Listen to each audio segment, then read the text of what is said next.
Story. Chapter 1. A Father's World Shatters.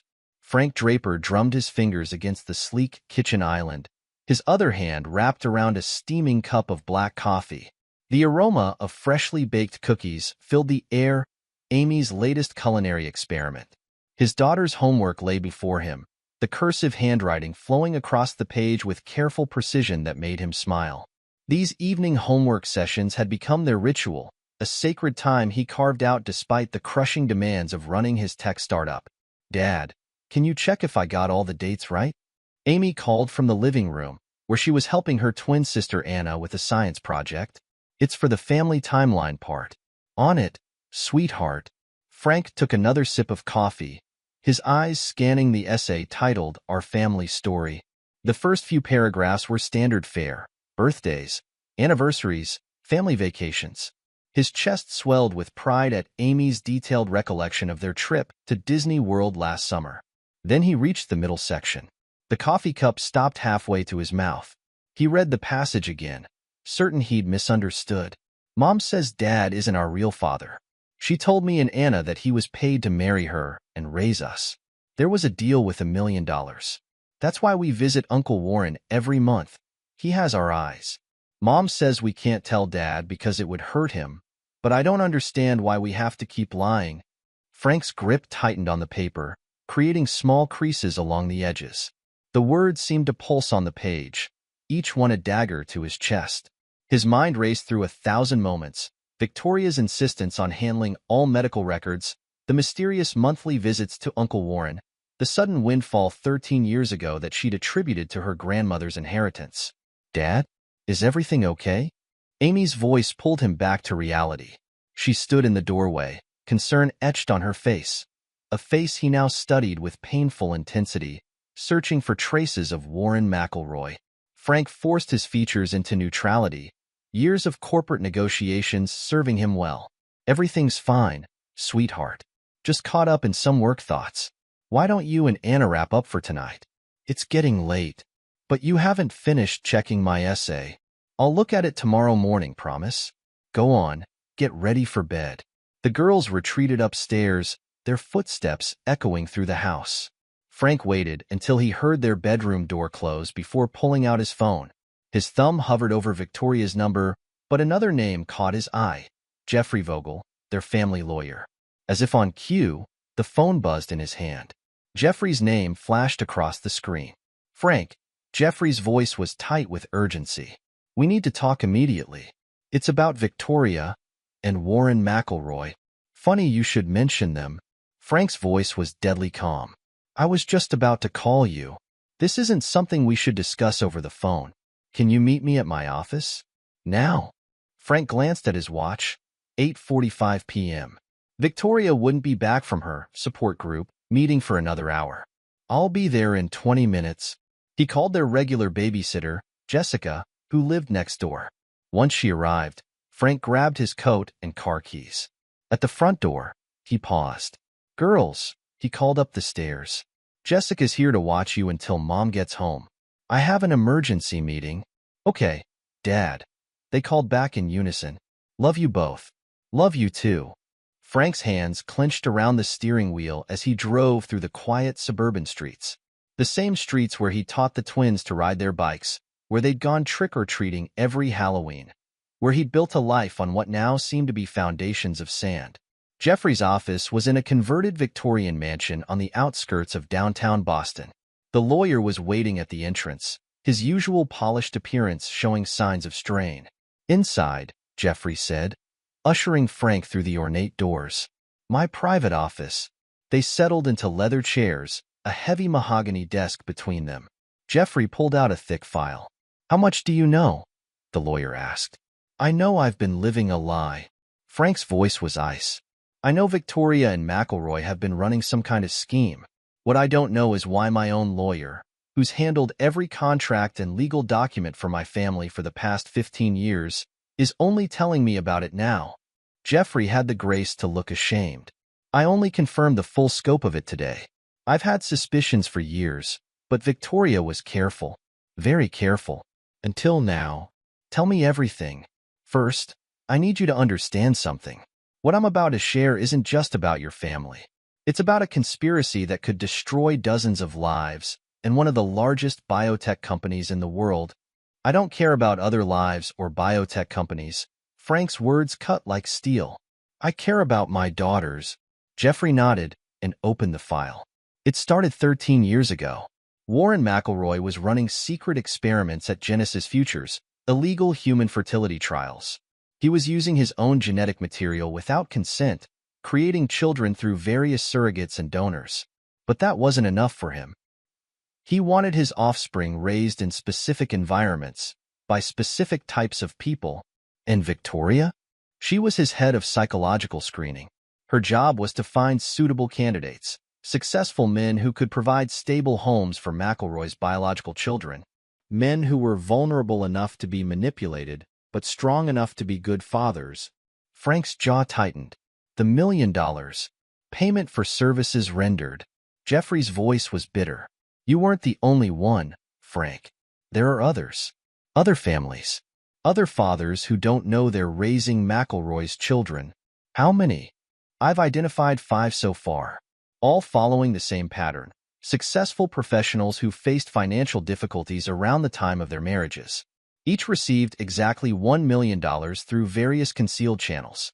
Each family has children who regularly visit Uncle Warren for supposed mentorship programs. Frank stood abruptly, pacing the office. You said Victoria was careful until now. What changed? Jeffrey pulled out another document. This is a draft of a new will McElroy is preparing. He's planning to announce his legacy program, reveal all his biological children, and create some sort of genetic dynasty. Victoria's been helping him prepare the families for the revelation. Preparing them? Or manipulating them? Both. She's been running psychological evaluations, documenting potential reactions, identifying which fathers might cause problems. Jeffrey hesitated. Frank, there's more. The monthly visits aren't just social calls. They're conducting ongoing genetic studies on the children, testing their development, their capabilities. McElroy isn't just trying to create children. He's trying to create some kind of superior bloodline. Frank stopped pacing. His face was a mask of controlled fury. Does Victoria love them at all? The girls? Or are they just lab rats in McElroy's experiment? I don't know. Jeffrey spread his hands. But I do know this. She's not just a participant in this scheme.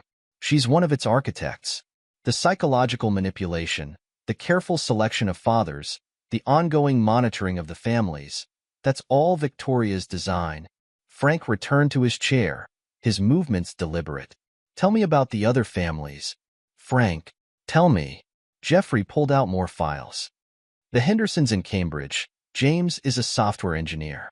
The Patels in Worcester. Raj is a neurosurgeon. The Blocks in Providence. Michael is a federal judge. The Fosters in Hartford. David is a venture capitalist. And the Reeves in Portsmouth. Thomas is a chemical engineer. All with children the same age as the twins.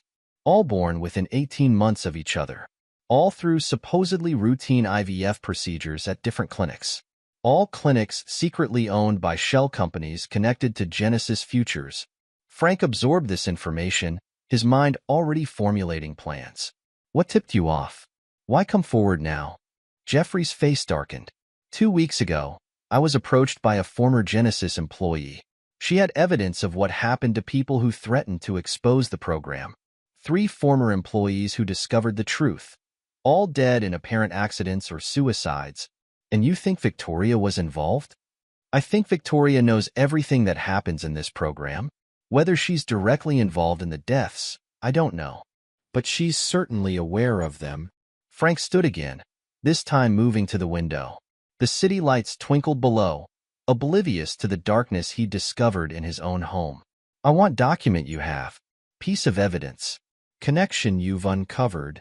Frank, be careful. These people invaded my life.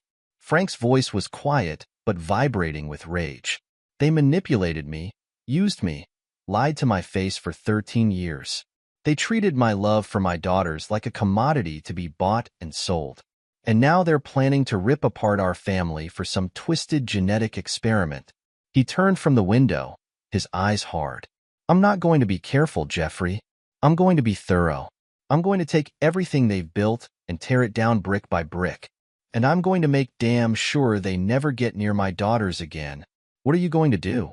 First, I'm going to go home and act like nothing's wrong. I'm going to kiss my daughters goodnight and tell my wife I love her. Then I'm going to start gathering evidence. I want to know every detail of McElroy's operation, employee, shell company, secret bank account. I want to know who else is involved, who knows what, and who can be turned against them. That kind of investigation will take time and resources. I know. That's why I'm going to need your help. Frank's smile was devoid of warmth. You've kept their secrets long enough, Jeffrey. Time to pick a side. The lawyer nodded slowly. I'll get you everything I have. But Frank, what about the girls? What are you going to tell them? For now, nothing. They've been lied to enough. When this is over, when I've dealt with Victoria and McElroy, then I'll tell them the truth. All of it. They deserve that much. Frank gathered the files Jeffrey had shown him. I'll need a private investigator. Someone discreet, with experience in corporate espionage. I know someone. Former military intelligence. Name's Derek Mayer. Set up a meeting. Tomorrow. As Frank turned to leave, Jeffrey called after him. What about Victoria's support group meeting tonight?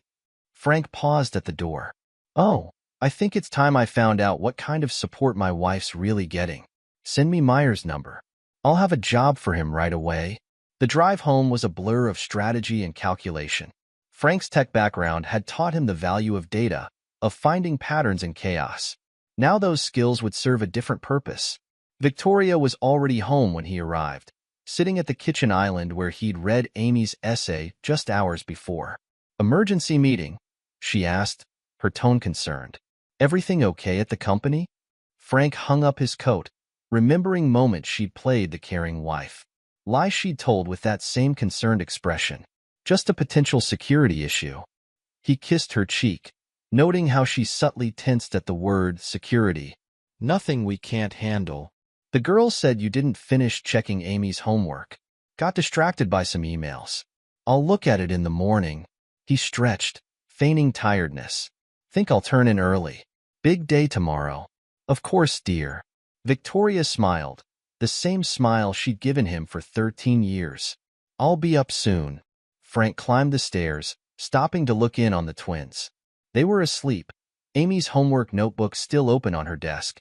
In the dim light from the hallway, he studied their faces, faces he'd loved since the moment he first held them, regardless of whose genes they carried. In their room, he lay awake, listening to Victoria's movements downstairs. His mind was already mapping out the investigation to come. He would need to be careful, patient, thorough. Victoria and McElroy had spent years building their house of lies. He would spend however long it took to destroy it. But first, he would learn everything. Secret, manipulation, betrayal. And then, when the time was right, he would make them pay. Not just for lying to him, but for treating his love for his daughters like a transaction, for turning his family into a science experiment. The price of their secrets would be everything they had built, and Frank Draper would be the one to collect. Chapter 2. The Web of Lies. The morning after Frank's meeting with Jeffrey, he sat in a different office, studying the man across from him. Derek Mayer had the kind of face that disappeared in a crowd. Medium height, medium build, unremarkable features. Perfect for surveillance work. Mr. Vogel briefed me on the basics, Mayer said, his voice carrying a slight Midwestern twinge.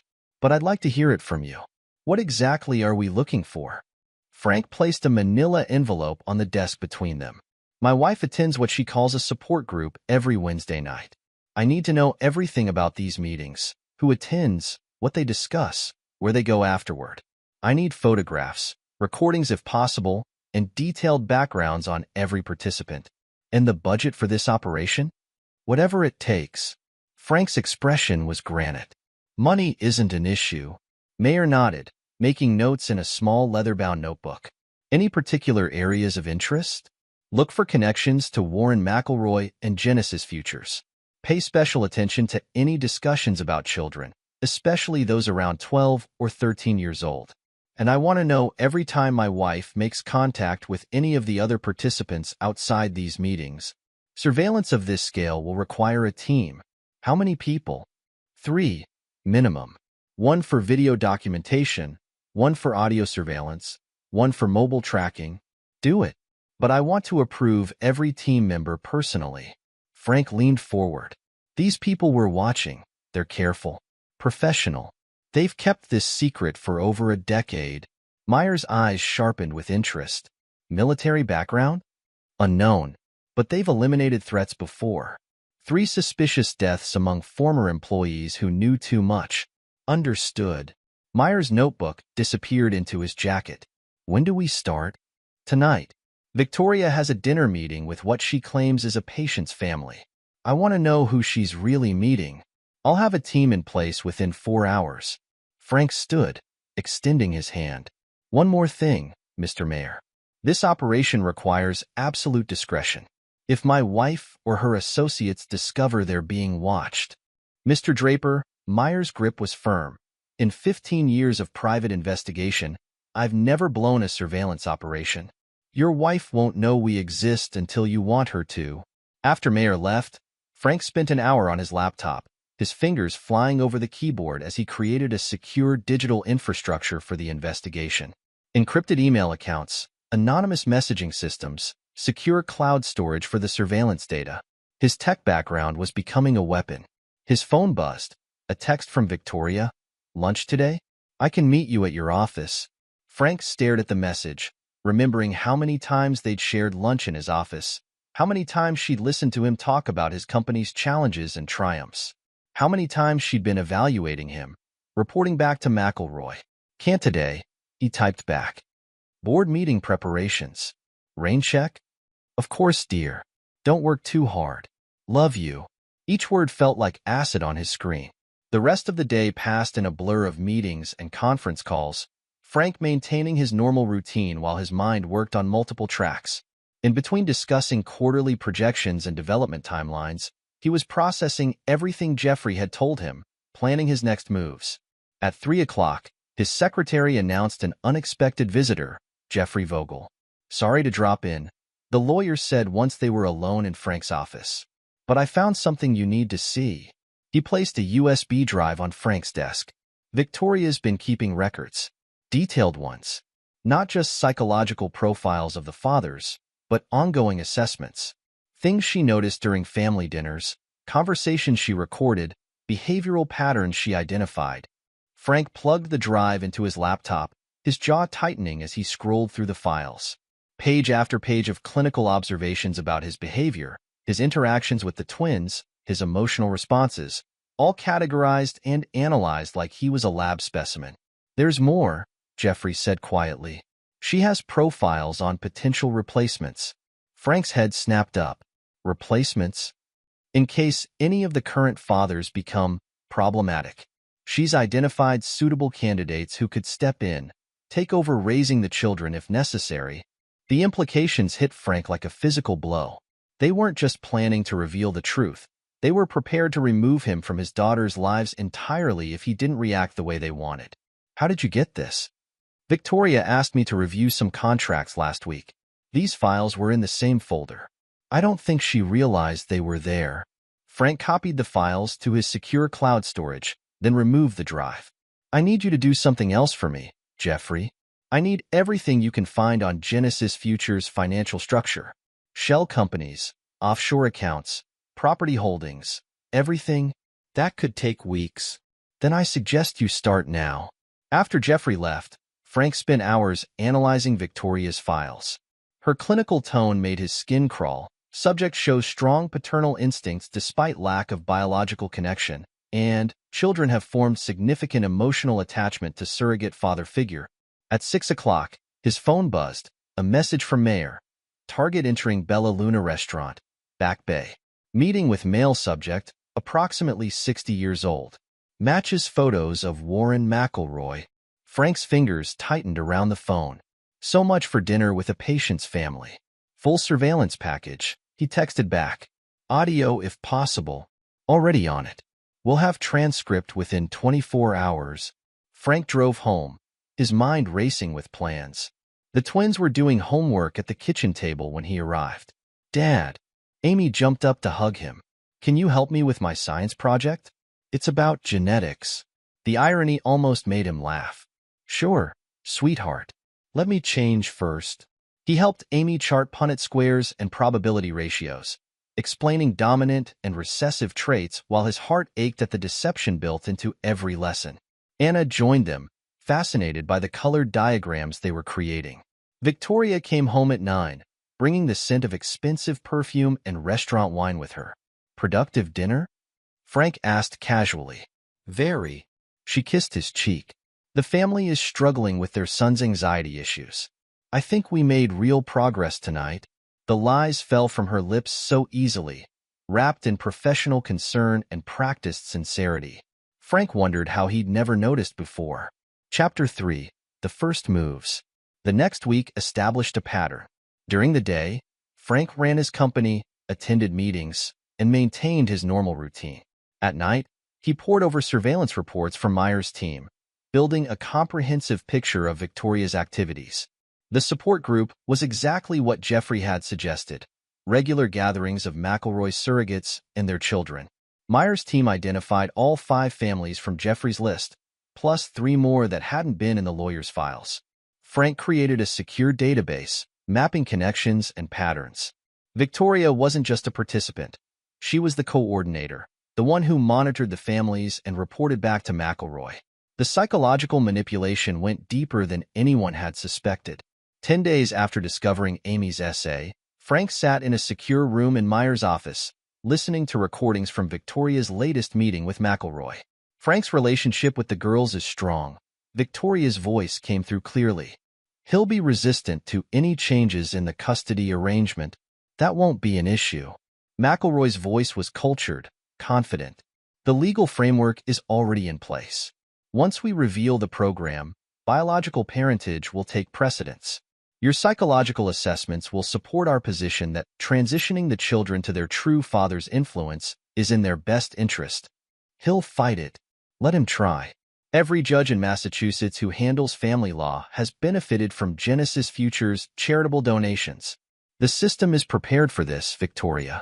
That's why we chose these men carefully. Successful enough to provide stable homes, vulnerable enough to be controlled. Frank's hands clenched as he listened to them discuss dismantling his family like it was a business transaction. When the recording ended, he turned to Mayer. "What do we know about these charitable donations?" "Working on it. Preliminary research shows Genesis has donated over $50 million to various legal organizations and family court initiatives in the past decade. I want details on donation, judge, connection, and I want everything you can find on the 3 deaths Jeffrey mentioned." Mayer nodded. "Already investigating. The deaths were well disguised: a car accident, a suicide, a home invasion gone wrong. But there are patterns if you know where to look." "Show me." The investigator spread photographs across the table. Sarah Chun, research assistant, died in a single car crash in 2019. Brake lines were cut. James Torres, lab technician, apparent suicide in 2020. Toxicology showed unusual substances in his system. Maria Kovac, administrative assistant, killed in a supposed robbery in 2021.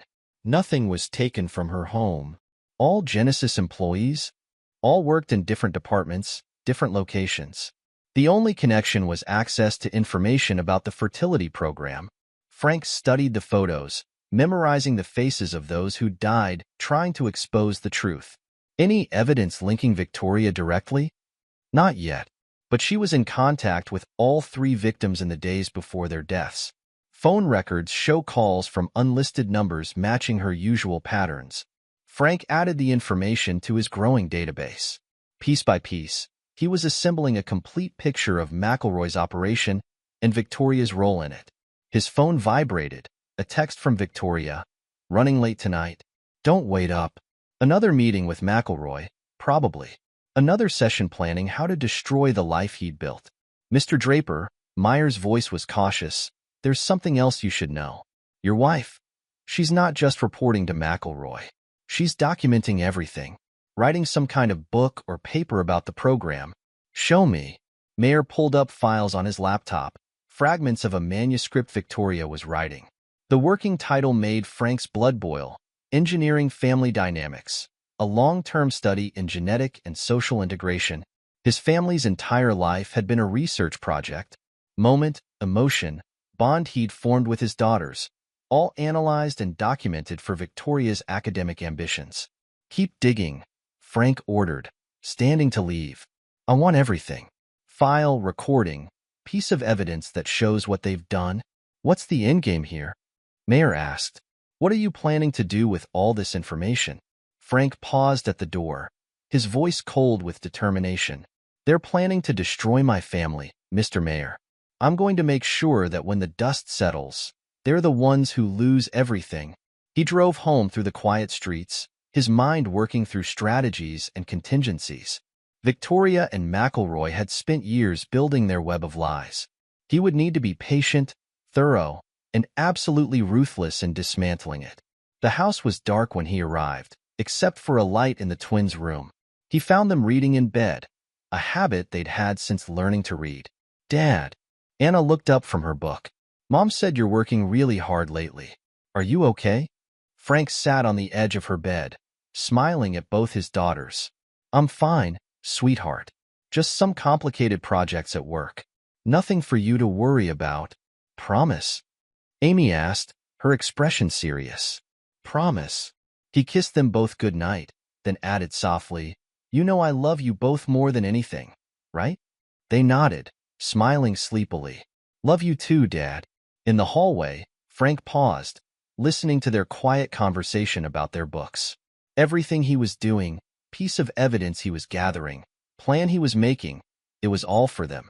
To protect them from Victoria's manipulation, from McElroy's twisted ambitions, from the lies that had surrounded their entire lives. He went to his home office, logged into his secure server, and began reviewing the latest data from Meyer's surveillance. There would be time for confrontation later. For now, he would watch, learn, and prepare. Victoria and McElroy thought they held all the cards, that their years of planning made them invulnerable. They had no idea what was coming. Chapter 1. Building the Case. The soft glow of multiple monitors illuminated Frank's face as his fingers moved across the keyboard. He converted his home office into a command center, each screen displaying different pieces of the elaborate puzzle he was assembling. 3 weeks had passed since discovering Victoria's betrayal, and every moment not spent maintaining his public facade was dedicated to dismantling her carefully constructed lies. "Sir," Derek Meyer's voice came through his encrypted phone line. "We've made contact with Sandy Roberson." Frank minimized the financial records he'd been analyzing. "Tell me." "She's been investigating Genesis futures for the past 18 months. Started after a source inside the company tipped her off about irregularities in their fertility treatment programs. She's willing to meet, but she's cautious. Says she's had multiple sources disappear." "Set it up." "Neutral location, full security protocols." "There's more," Mayer continued. "She mentioned a name you'll want to hear, Dr. Juana Butler, former head geneticist at Genesis who went off the grid 6 months ago. Roberson thinks she knows where Butler's hiding." Frank leaned back, mind racing through possibilities. "Find out everything you can about Butler's work at Genesis. Project histories, research focuses, anything that might indicate what she discovered before disappearing. Already on it. One other thing, Victoria's planning another support group meeting for tomorrow night. Different location this time. Private room at the Morton Medical Center. A hospital? That's new." Frank pulled up the building's blueprints on one of his monitors. "Get me audio and visual coverage of that room. It'll be tricky. Hospital security. I don't care how tricky it is. I want to know exactly what they're doing with those children in a medical facility." After ending the call, Frank accessed the encrypted files he'd extracted from Victoria's laptop. Her psychological profiles of the father candidates were methodical, disturbing in their precision. Each man had been evaluated not just for stability and resources, but for specific personality traits that would make them ideal unwitting participants in McElroy's experiment. His own profile made his jaw clench. Subject displays strong protective instincts and high emotional intelligence, particularly valuable for raising female offspring. Financial vulnerability due to startup struggles creates optimal leverage point. Notable trait: tendency to channel anger into strategic action rather than immediate confrontation. Recommendation: highest priority candidate for Phase 1 implementation. A soft knock interrupted his thoughts. Dad. Frank quickly switched his monitors to display innocent work documents. Come in, Amy. His daughter entered, clutching her science textbook. Mom says you're working too hard lately. She's worried about you. Is she now? Frank kept his voice neutral, gesturing for Amy to sit. What else does Mom say about me? Amy shrugged, settling into the chair beside his desk. Just that you seem different. More distant. Are you mad at her? Frank studied his daughter's face, McElroy's eyes looking back at him with genuine concern. No, sweetheart. Just dealing with some complicated business situations. Nothing for you to worry about. Is that why you have all these new computers? Part of a new security system I'm testing for the company. The lie came easily, necessary to protect her. How about that science homework? Need help? Later that night, Frank met Sandy Roberson in an abandoned parking garage on the outskirts of Boston. The investigative journalist was younger than he'd expected, but her eyes held the sharp, haunted look of someone who'd seen too much.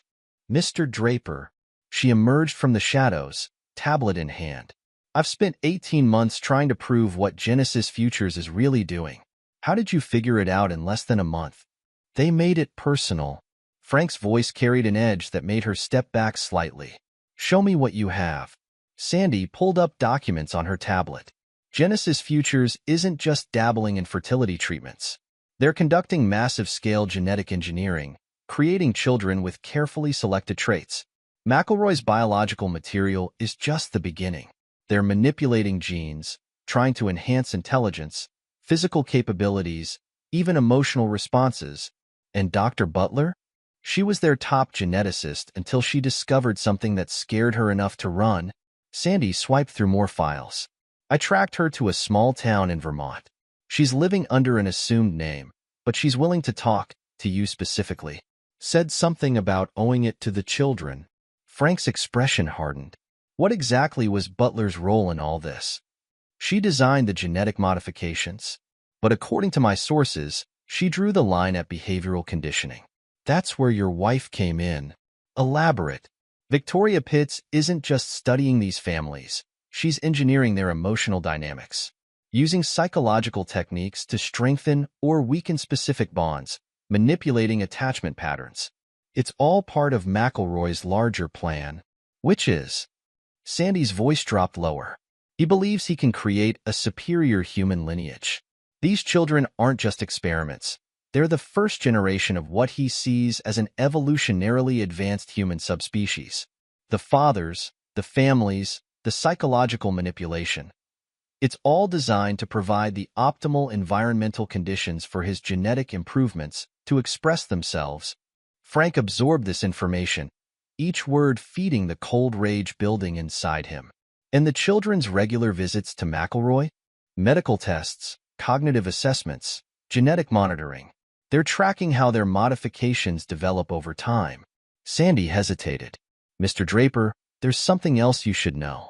Victoria's role. It's bigger than just psychological manipulation. She's been documenting everything, preparing research papers about the program's success. She's as invested in this as McElroy. Where's Butler now?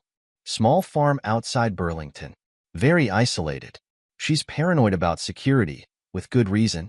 3 of her former colleagues died in suspicious circumstances after asking too many questions about the program. Frank stood, decision made. I need everything you have on those deaths. And set up a meeting with Butler.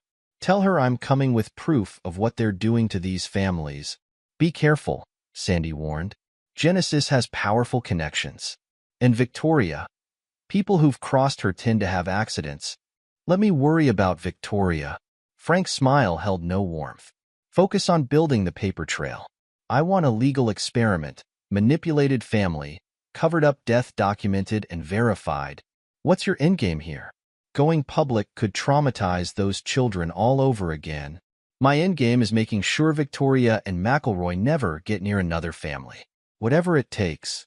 As Frank drove home, his mind processed the new information in parallel tracks, forming connections and strategies. Victoria was at another support group meeting, giving him time to work. In his home office, he created new sections in his evidence database, one for Butler's genetic research, one for Sandy's investigation notes, one for the suspicious deaths. A text from Mayer lit up his phone. Hospital meeting recording secured. You need to hear this. Frank plugged in his headphones, listening as Victoria's clinical voice filled his ears. The genetic markers are expressing exactly as predicted. Cognitive development is accelerating in all subjects. The only variable we need to control more tightly is paternal emotional influence. Some of the fathers are forming stronger bonds than anticipated. McElroy's response was contemplative. The psychological attachments were necessary for proper childhood development, but they could become problematic during the transition phase. I've prepared contingencies for that. The replacement candidates are already vetted and monitored. When the time comes, removing the current fathers from the equation will be relatively simple. Frank's hands clenched into fists as he listened to them discuss discarding him and the other fathers like obsolete equipment. But beneath his rage, his tactical mind was already analyzing weaknesses in their plans, finding pressure points he could exploit. He pulled up his secure messaging system, sending instructions to his growing network of allies.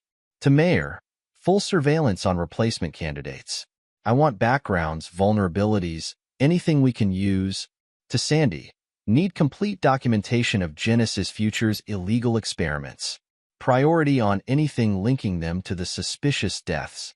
To Jeffrey, set up blind trusts and offshore accounts. When this breaks, I want our assets protected. A soft knock interrupted his planning. Victoria entered without waiting for a response, her professional mask firmly in place. Working late again? She moved to massage his shoulders, a gesture that once brought comfort but now made his skin crawl. You've seemed so tense lately. Frank forced himself to lean back, playing his role, just trying to stay ahead of the competition. How was your support group? Productive. We're making real progress with several families. She kissed the top of his head. Don't stay up too late. The girls miss having you around for breakfast. After she left, Frank opened a new file in his database. In it, he began mapping out why Victoria had told him over the past 13 years, manipulation, calculated move in her grand psychological experiment. Each entry strengthened his resolve. They thought they could simply replace him, erase him from his daughters' lives like deleting an obsolete file.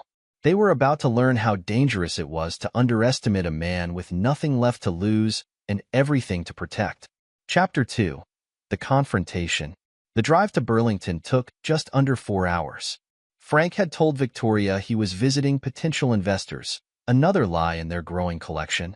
Dr. Juana Butler's farm sat at the end of a long dirt road, surrounded by dense woods.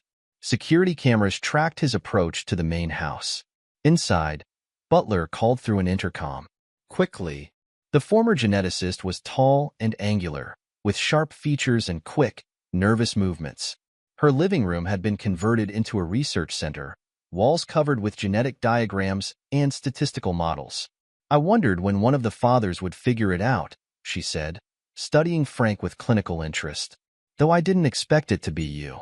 Victoria's psychological profile suggested you'd be one of the more malleable subjects. I want to know everything, Frank replied, his voice hard. Experiment, modification, risk to my daughters. Butler gestured to the diagrams. McElroy wasn't content with normal genetic selection.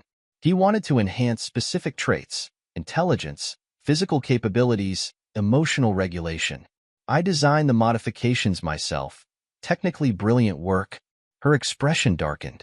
What I didn't know was how they planned to implement the behavioral conditioning. Victoria's contribution. She convinced McElroy that genetics alone weren't enough.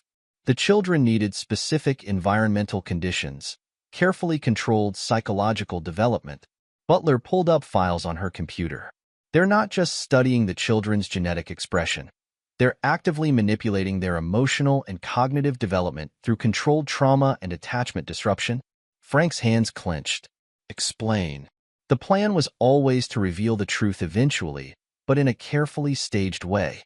The emotional shock, the disruption of family bonds, the introduction of new authority figures, it's all designed to create specific psychological responses.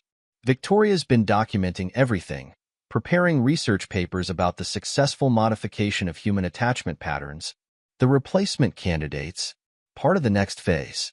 Once the children's original family bonds are disrupted, they'll be gradually transitioned to new father figures, ones chosen specifically for the next stage of psychological conditioning. Butler's voice was bitter. It's elegant, in a horrifically unethical way. Victoria's using the children's genuine love for their fathers as a variable to be manipulated. How many children are in the program? 47 across the country. Your daughter's group was Phase 1, the first successful implementation of both genetic modification and psychological conditioning. She pulled up more files. But there's something else you need to see. Something that made me run. The documents she showed him made his blood run cold. Pages of data about failed experiments, genetic modifications gone wrong, children who didn't survive the procedures. All carefully hidden, the failures buried under layers of corporate documentation. How many died? 17 in the early stages. Before they perfected the techniques. Butler's hands shook slightly. When I discovered the truth, I confronted McElroy. He said it was an acceptable loss ratio for advancing human evolution. That's when I knew I had to get out. And the others who discovered the truth? Sarah Chun found the files about the failed experiments. James Torres discovered they were still running unauthorized genetic trials. Maria Kovac overheard Victoria discussing the psychological conditioning program. Butler's voice dropped. All dead within weeks of raising concerns. Frank absorbed this information, his tactical mind already formulating plans. I need copies of everything. Document, piece of data that proves what they've done. They'll kill you if they find out you know. No, Frank's voice was ice. They'll try. The confrontation began subtly. Frank started asking innocent questions about the girl's medical history during dinner, watching Victoria's micro-expressions. She was good. Nearly 2 decades of psychological training had made her an excellent liar. But he was better. The girls mentioned their last checkup with Uncle Warren, he said casually, noting how her fork paused halfway to her mouth. Funny, I don't remember signing any medical authorization forms. It was just a routine visit, Victoria replied smoothly. Nothing to worry about, like the genetic screening tests or the cognitive assessments. Her eyes snapped to his face, professional mask slipping for just a moment. What are you talking about? Frank took a sip of wine, every movement calculated. Genesis Future's latest patent filing is fascinating reading, especially the sections about genetic enhancement and behavioral conditioning. You must be very proud of your contribution to the research, Victoria. The color drained from her face as he laid out everything he knew. The illegal experiments, the murdered whistleblowers, the psychological manipulation of countless families. When he finished, the silence stretched between them like a chasm. Did you ever love any of us? He asked quietly, hearing the twins playing upstairs. Or were we all just subjects in McElroy's grand experiment? Victoria's response was cold and calculating, exactly as he'd expected. Love is irrelevant. We're part of something greater than conventional family structures. Warren is creating the future. By killing children in failed experiments? By manipulating families for your research? Progress requires sacrifice. The genetic advancements we've achieved. Save your justifications, Frank cut her off. I've seen Butler's files. I know about the 17 children who died. About your plans to replace the fathers once you've finished documenting our psychological responses. Victoria's expression hardened. You've been busy. Does it bother you, knowing you were selected specifically for your manipulability? That every aspect of your relationship with the girls has been carefully engineered? Does it bother you that you're going to lose everything? Careful, Frank. Her smile was razor-sharp. People who threaten the program tend to have unfortunate accidents. Just ask Sarah Chin's family. Or what's left of them. Is that a threat? A reminder. You're not the first person to discover the truth. You won't be the first one we've dealt with. She stood gracefully. I truly hoped you'd be one of the success stories. Your bond with the girls was developing exactly as predicted. Frank watched her head upstairs to say goodnight to the twins, his rage contained behind a wall of tactical calculation. The confrontation had confirmed everything he'd suspected. Victoria wasn't just complicit in McElroy's schemes. She was a true believer, committed to their twisted vision of human advancement. Later that night, he sent encrypted messages to his allies. To Butler, confrontation complete. Implement security protocols. To Sandy, green light on evidence compilation. Focus on the 17 deaths. To Mayer, full surveillance activated. Watch for counter-moves. To Jeffrey, prepare legal contingencies. They'll move soon. Victoria was already in bed when he entered their bedroom, her face illuminated by her laptop screen. He knew she was warning McElroy, setting their countermeasures in motion. Let them try. He'd spent weeks preparing for this moment, anticipating every possible response. The next few days would determine everything. Victoria and McElroy would move against him, trying to discredit him before he could expose their operation. They thought their power and connections made them invulnerable. They were about to learn otherwise. Chapter 3. The Counterattack. The first strike came at 9:15 a.m. Frank was in a board meeting when his secretary interrupted with an urgent message. Child Protective Services was at his house, responding to anonymous allegations of abuse. The girls are at school, Mayer reported through his earpiece. Victoria's playing concerned mother perfectly. Already suggested you've been acting erratically. Frank excused himself from the meeting, his voice steady as he called Jeffrey. Implement Protocol 1. Within 30 minutes, Jeffrey arrived at Frank's house with a team of independent child psychologists and documentation of every interaction Frank had had with his daughters over the past 6 months. Videos, school records, medical examinations, all proving his exemplary parenting. Mrs. Draper, the lead CPS investigator, said, reviewing the evidence, these allegations seem questionable given such thorough documentation of Mr. Draper's parenting. Victoria's professional mask slipped for just a moment. I'm just concerned about recent changes in his behavior. He's been making wild accusations, spending hours locked in his office. Documenting your crimes? Frank entered the room, tablet in hand. Should we discuss the real reason for these allegations? The CPS team left 2 hours later, their report noting the allegations appear to be unfounded and possibly malicious. Round 1 of Frank. The second attack targeted his company. Anonymous tips to investors suggested financial irregularities, hinting at embezzlement and fraud. But Frank had anticipated this too. Release the audit reports, he instructed his CFO. All of them. 3 independent accounting firms had spent the past 2 weeks going through transaction, contract, every financial decision. The results painted a picture of impeccable corporate governance. Your wife's friends are getting desperate, Mayer observed, playing surveillance footage of Victoria meeting McElroy in a private hospital wing. They're discussing something called Protocol Sigma. Frank's eyes narrowed. Get me everything on that protocol. And increase security on Butler's location. The next morning, Frank's major investors received detailed portfolios proving his company's financial stability. Several noted similar allegations had been made against other tech firms connected to Genesis Futures. Round 2 to Frank. Victoria's final move was both predictable and almost effective.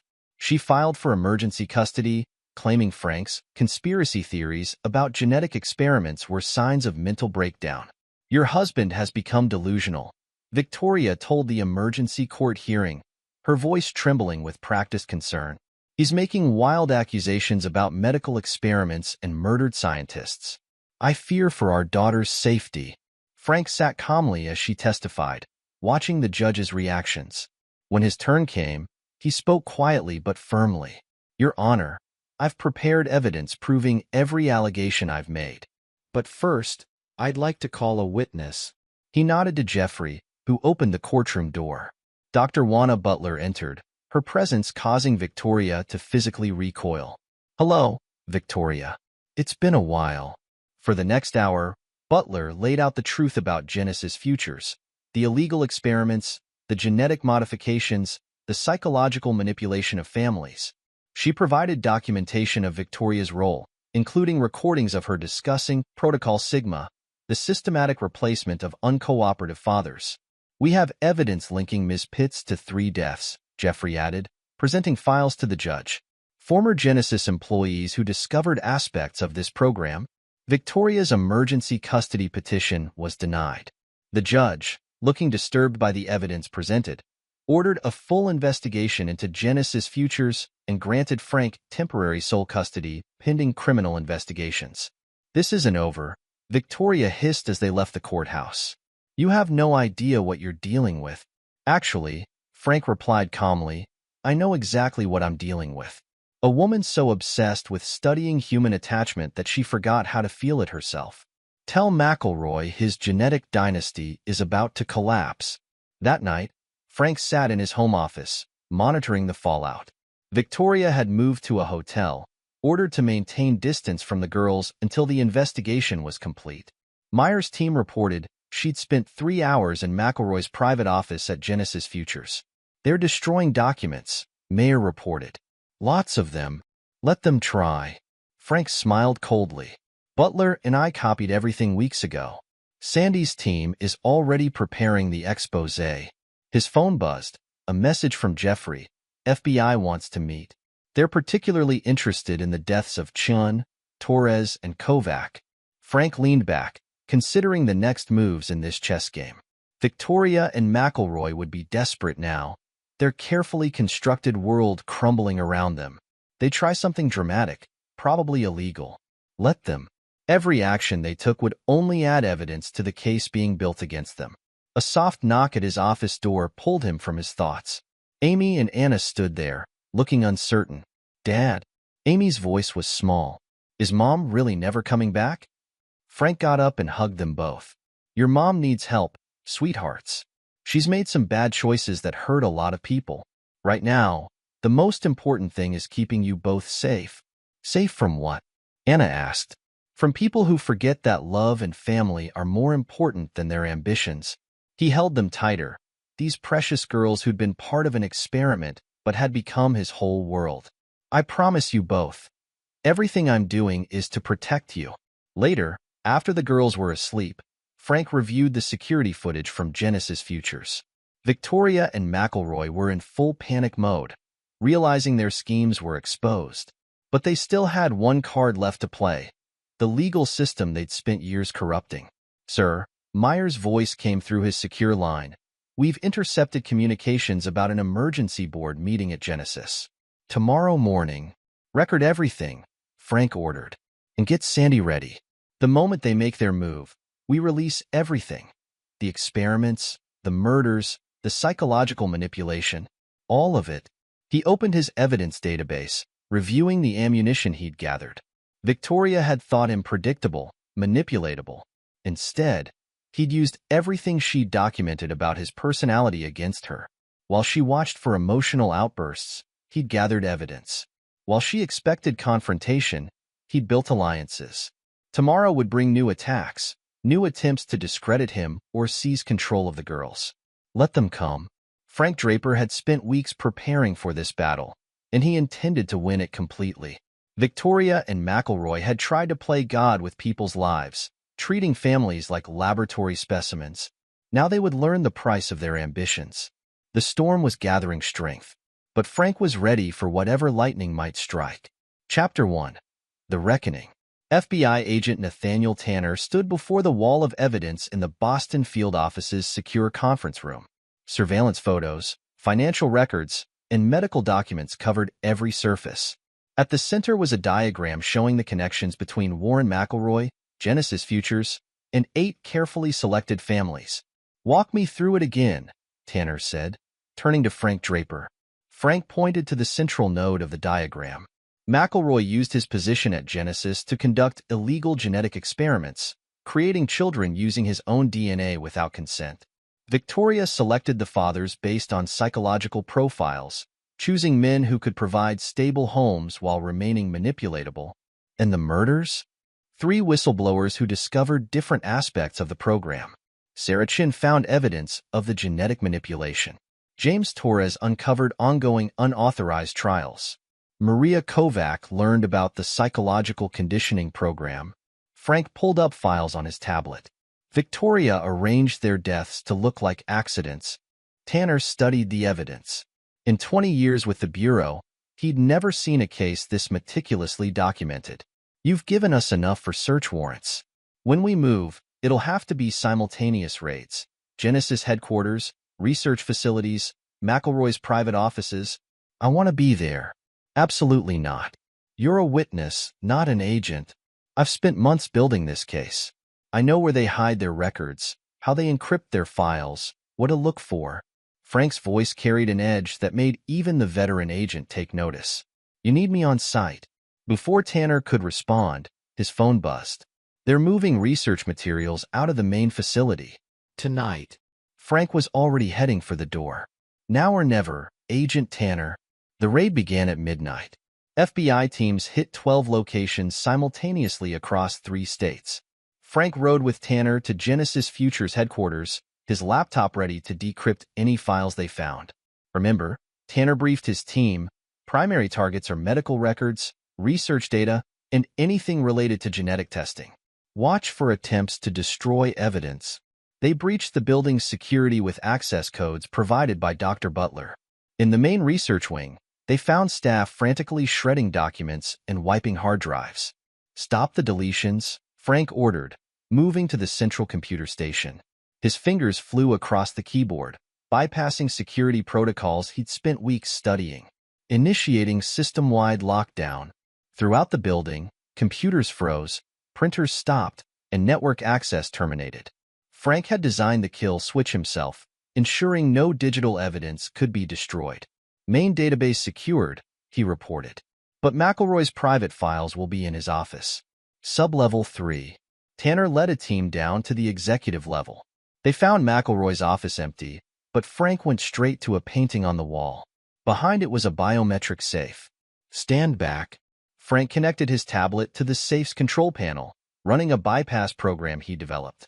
The door clicked open, revealing stacks of hard drives and paper files. My God, Tanner breathed, examining the contents. Human trial records going back 15 years. Lists of genetic donors who never consented. Financial records showing payments to judges and officials. Sir, an agent burst in. You need to see this. Sub-level 5. They found a fully equipped medical facility hidden in the building's lowest level. Examination rooms, genetic testing equipment, and walls of patient files, all documenting McElroy's experiments on unwitting families. Those bastards, Tanner muttered, looking through the records. They were still running trials, planning to expand the program. Frank's phone vibrated, a text from Mayor. Victoria in custody at secondary location. McElroy cornered at his estate. Within hours, news of the raids dominated every network. Reporters gathered outside Genesis Futures as FBI agents carried out box after box of evidence. Sandy Roberson's expose hit the morning papers, revealing the full scope of McElroy's genetic manipulation program. Other fathers began coming forward, their stories matching the pattern Frank had uncovered. Men who'd been carefully selected, manipulated, and paid to raise McElroy's secret biological children. Each one had received exactly $1 million. Each family had been monitored and studied like lab specimens. The hardest part came that morning, when Frank had to explain everything to the twins. He sat them down in their living room, Dr. Josie more present to help them process the revelations. You know how we've talked about different kinds of families, he began gently. How love is more important than biology. Amy nodded. Because you're our real dad, even if we're not related by blood. That's right. But there's more you need to know about why things happened the way they did. Frank took a deep breath. Your mother and Warren McElroy were part of something very wrong. They hurt a lot of people, including other families like ours. Is that why Mom left? Anna asked quietly. Your mom made choices that were very harmful. She helped Mr. McElroy do things that weren't just wrong, but illegal. That's why the police had to get involved. Dr. Moore leaned forward. It's okay to feel confused or angry about this. Everything you're feeling is valid. Did Mom ever really love us? Amy's voice trembled. Frank pulled both girls close. Your mom lost sight of what really matters. She got so focused on her research, on being part of something she thought was important, that she forgot about love and family. But that's her failure, not yours. Nothing about this changes who you are or how much I love you. As the girls hugged him tighter, Frank met Dr. Moore's approving gaze. They discussed how to handle this moment, how to help the twins understand without traumatizing them further. What happens now? Anna asked. Now we stick together and support each other. We'll keep seeing Dr. Moore, keep talking about everything.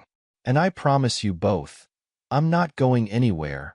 Later that night, after the girls were asleep, Frank reviewed footage from Victoria's arrest. His wife, soon-to-be ex-wife, had maintained her professional composure even as FBI agents led her away in handcuffs. Her only comment to reporters, "History will vindicate our work." Meyer's final surveillance report landed in his encrypted inbox. McElroy in federal custody. All research facilities secured. Butler's testimony corroborated by seized evidence. They're finished. Frank closed his laptop, allowing himself a moment to absorb the victory. Phase 1 of his revenge was complete, exposing their crimes, destroying their empire, ensuring they'd face justice for family they'd manipulated. But the real work was just beginning. The twins would need time and support to process everything. Other families would need help dealing with their own revelations. And the legal system would need to be purged of McElroy's influence to ensure justice was served. Looking at a photo of the twins on his desk, Frank renewed his silent promise. He would see this through to the end, not just for his daughters, but for child and father caught in McElroy's twisted experiment. The price of their secrets would be everything they'd built, everything they'd hoped to achieve. And Frank Draper would make sure they paid in full. Chapter 2. The Price of Truth. The federal courthouse in Boston became ground zero for the most controversial medical ethics trial in decades.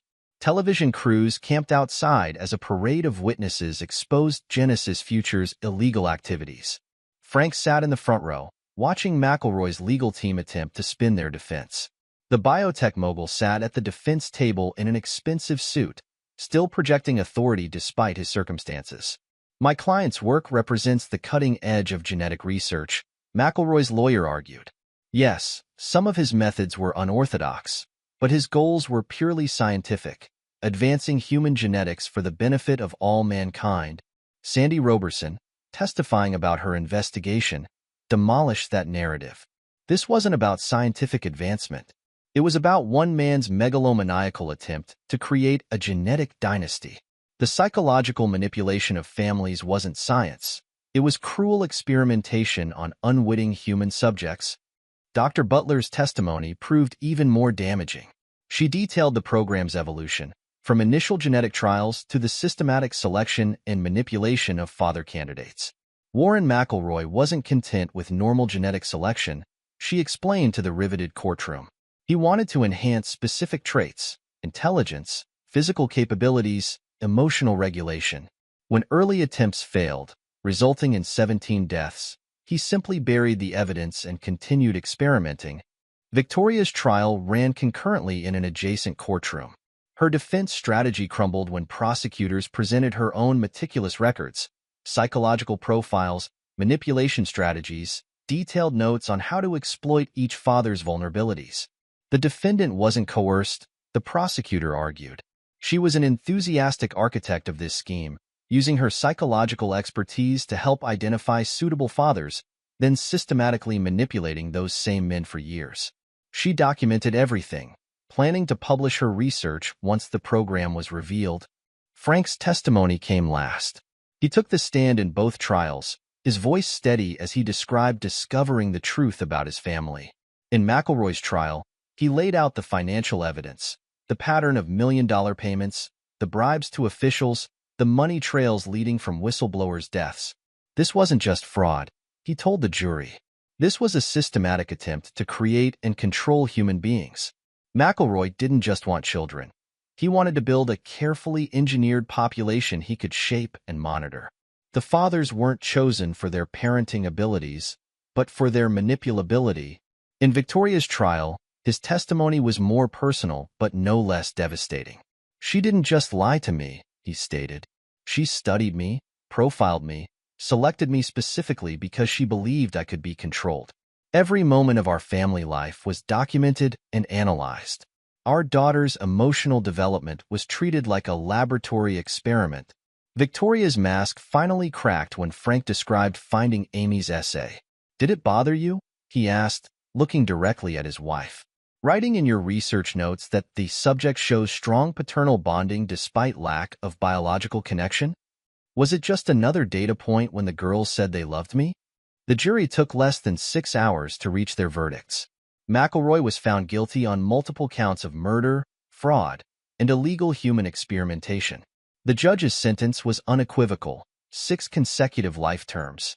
Mr. McElroy, the judge declared, you have perverted the cause of science to serve your own megalomaniacal ambitions. You treated human beings like laboratory specimens, destroyed families for data points, and killed anyone who threatened to expose your crimes. You will spend the remainder of your life in federal prison, contemplating the cost of your ambitions. Victoria's sentencing came the following day, 20 years for her role in the scheme, with the judge noting her particular betrayal of professional ethics. As a psychologist, you took an oath to do no harm, the judge stated. Instead, you used your expertise to manipulate and destroy families. You treated your own children as test subjects in a psychological experiment. Your actions represent the gravest possible abuse of your professional knowledge and maternal responsibilities. Frank watched his wife led away in handcuffs, her professional mask finally shattered. She turned at the door, meeting his gaze one last time. I regret nothing, she said quietly. We were creating something extraordinary. No, Frank replied. You were destroying something precious, trust, love, family. And now you'll pay the price for every life you ruined. Outside the courthouse, reporters clamored for statements.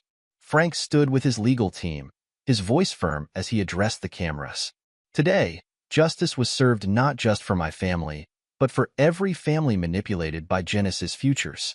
Warren McElroy and Victoria Pitts treated human beings like laboratory specimens, children like genetic experiments, and parental love like a variable to be controlled. Their convictions send a clear message. No scientific ambition justifies the destruction of families.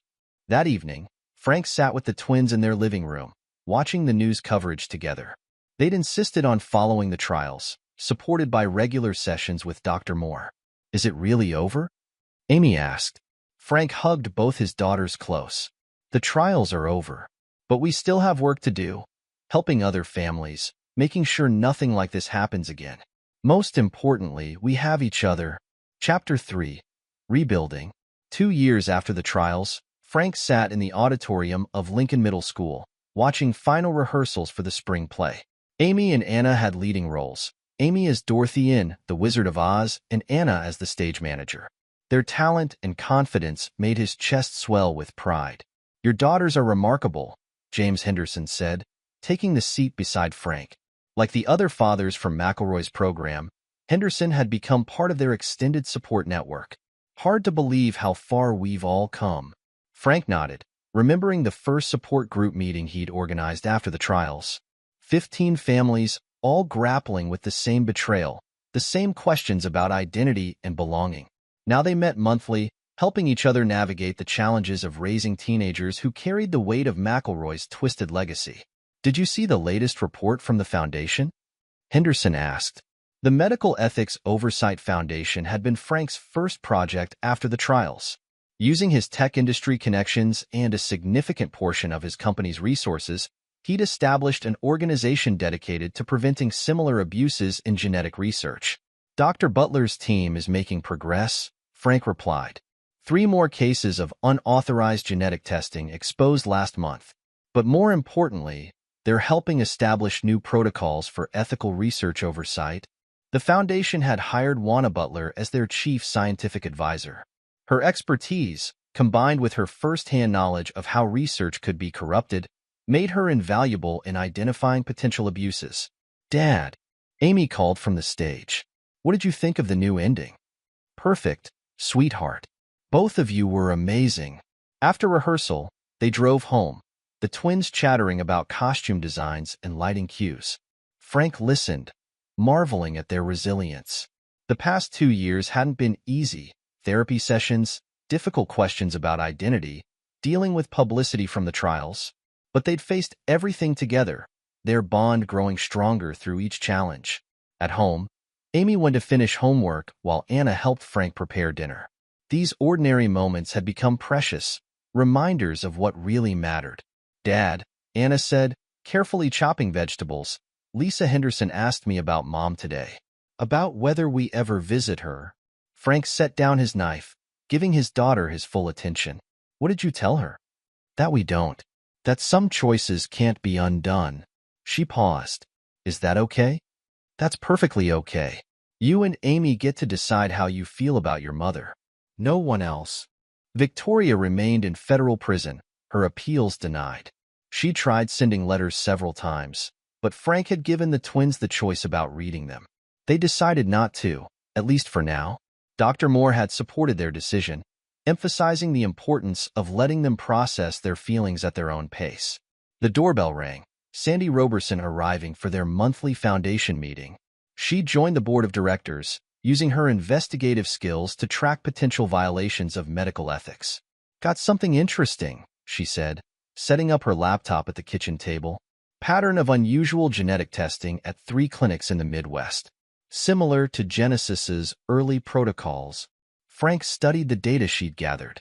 After Genesis Future's collapse, several former employees had tried starting similar programs. The foundation had exposed each attempt, ensuring the legal consequences were severe enough to discourage others. "Send everything to Tanner," he decided.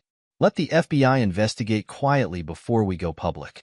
Last thing we need is these people destroying evidence."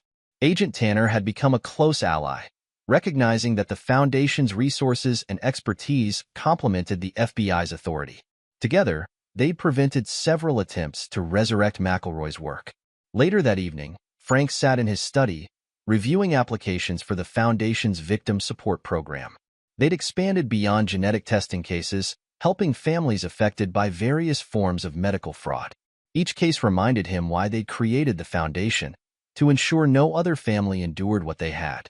A knock at his door revealed both twins. "Busy?" Amy asked.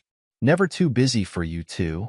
They settled into their usual spots, Amy on the small sofa, Anna in the oversized chair.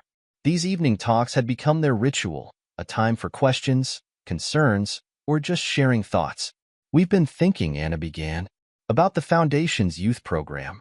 We want to help." Frank raised an eyebrow. They'd never shown interest in the Foundation's work before, preferring to maintain their privacy. "There are other kids like us," Amy explained, "who found out their families aren't what they thought. Maybe we could help them? Show them it gets better?" Pride and love squeezed Frank's heart. His daughters, turning their pain into purpose, choosing to help others heal. They'd inherited none of McElroy's DNA that mattered. Their compassion, their strength, their resilience came from choices and experiences, not genetics. "If you're sure," he said, "we'll set something up. But only when you're ready, and only on your terms." They discussed possibilities, support groups, mentoring programs, ways to help other children understand that family transcended biology. The twins' enthusiasm reminded Frank of a truth he'd learned through their ordeal. Sometimes the strongest families were forged in adversity. Looking at his daughters, confident, compassionate, and wise beyond their years, Frank knew every sacrifice had been worth it. Victoria and McElroy had tried to create a genetic dynasty, but they'd failed to understand what really shaped human development. It wasn't DNA or psychological conditioning that determined character. It was love, courage, and the choices people made when facing their darkest moments. The price of secrets had been high, but it had bought something priceless. The truth that family wasn't about genetics or experiments or calculated manipulation. It was about love, protection, and the willingness to fight for those who trusted you with their hearts.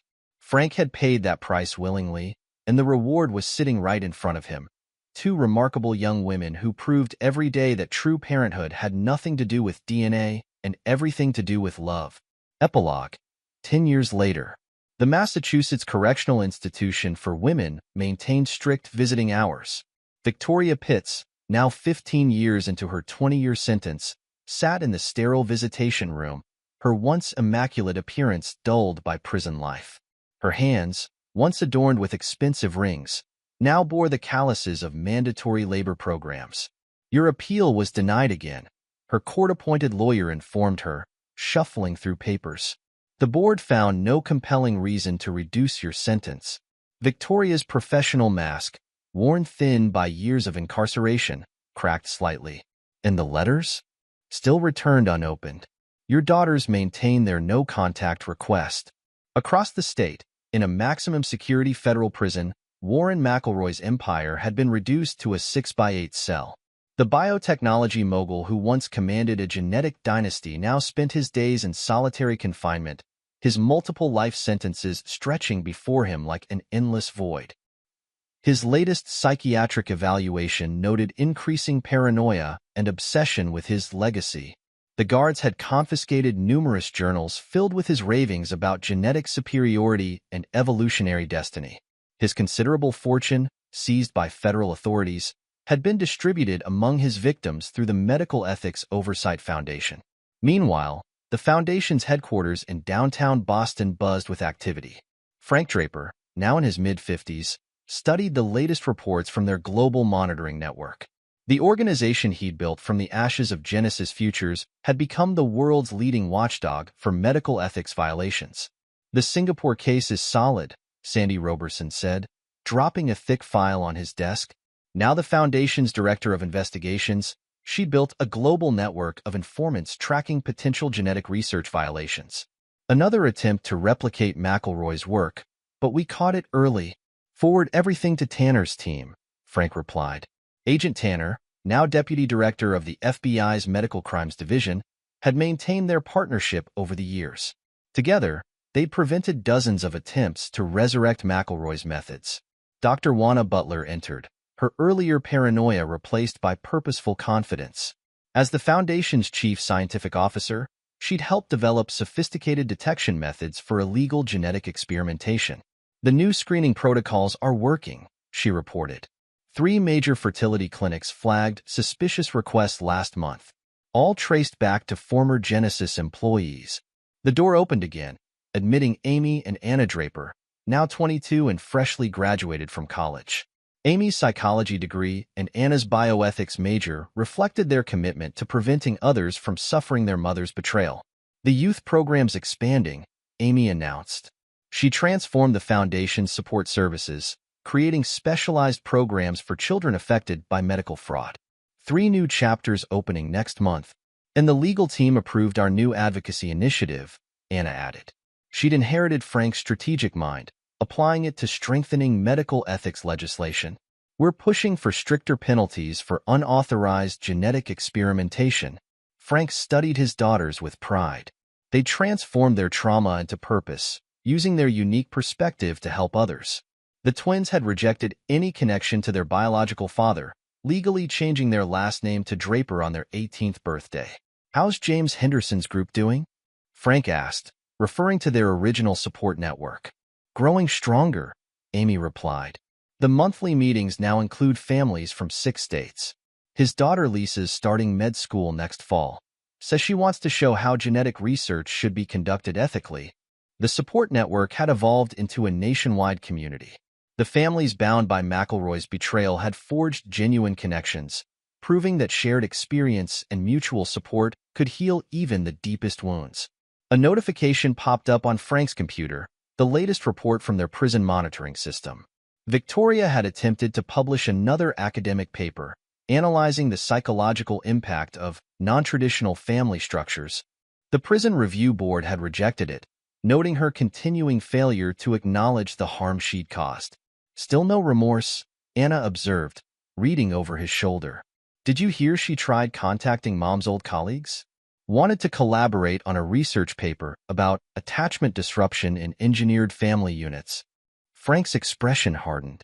A decade later, his ruthlessness toward those who'd betrayed his family remained unchanged. He'd ensured Victoria's professional reputation was thoroughly destroyed, her academic credentials revoked, her research permanently discredited. "Your mother made her choice," he said quietly. "She chose her ambitions over her humanity." The Foundation's alert system chimed. Another potential Genesis-style operation detected, this time in Eastern Europe. Frank's team moved with practiced efficiency, their response honed by years of experience. Sandy, coordinate with our key of office.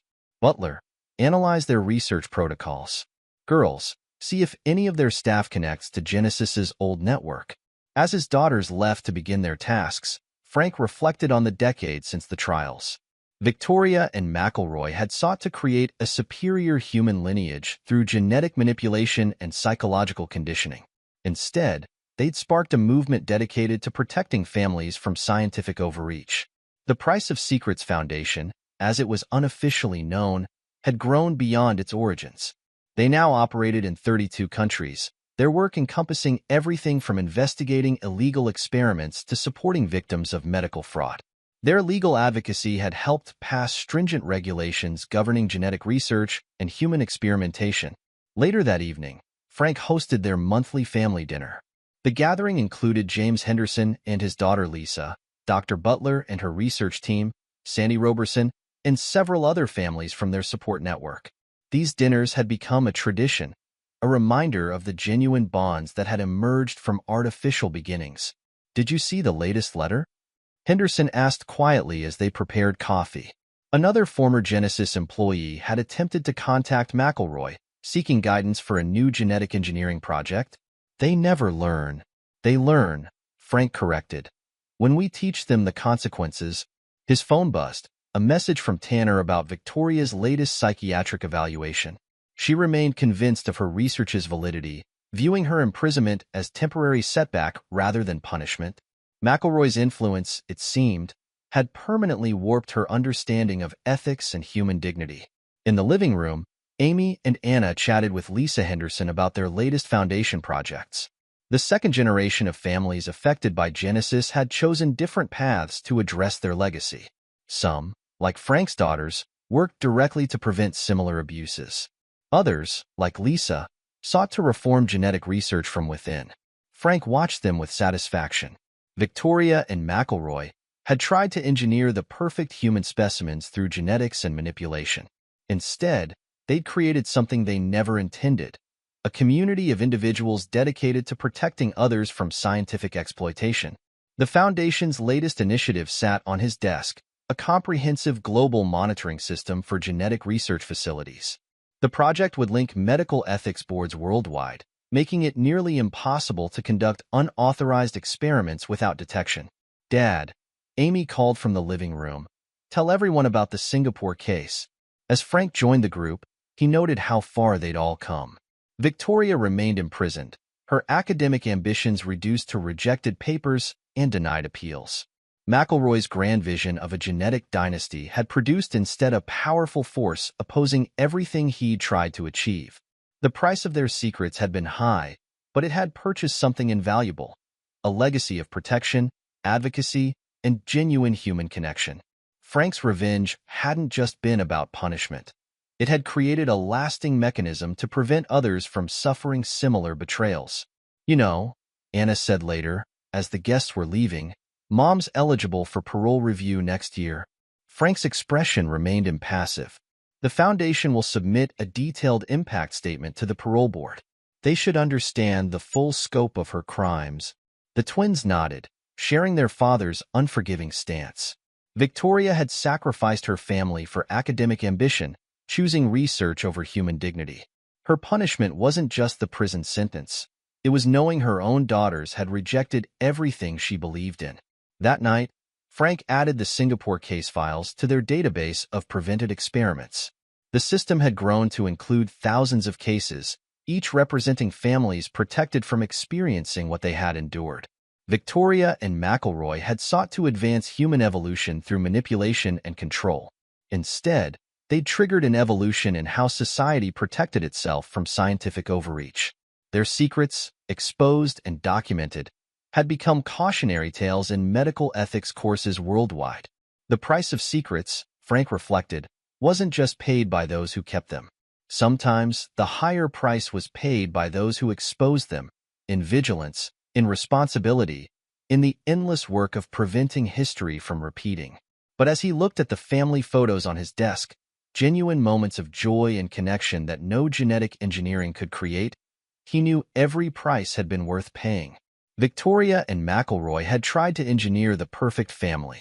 Instead, they taught the world what real family meant: love, loyalty, and the courage to fight for what mattered most. The Foundation's motto, displayed prominently in their lobby, said it all: truth protects. The price of secrets had purchased something priceless: the power to ensure other families would never pay that price again. This is where our story comes to an end. Share your thoughts in the comments section. Thanks for your time. If you enjoy this story, please subscribe to this channel. Click on the video you see on the screen, and I will see you there.